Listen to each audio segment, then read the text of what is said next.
Des de l'àmbit local fins al global, el lideratge i la participació de les dones es veuen restringides. Les estadístiques evidencien que les dones estan sotrepresentades, ja sigui com a votants, al lloc de lideratge, càrrecs electes, a l'administració pública, al sector privat o al món acadèmic. Tot això malgrat les nostres capacitats provades com a líders i gent del canvi i el nostre dret a participar en igualtat de condicions a la governabilitat democràtica. D'electe a electe, et convido a formar part en la trobada internacional de dones electes, on hi assistiran representants en l'àmbit municipal dels països del sud, d'Europa i de les Balears.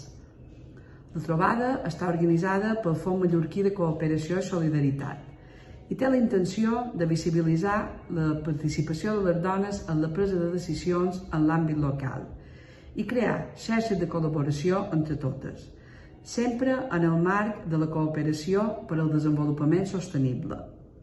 Aquesta trobada serà els dies 10 i 11 de novembre a Palma. Ens hi veurem?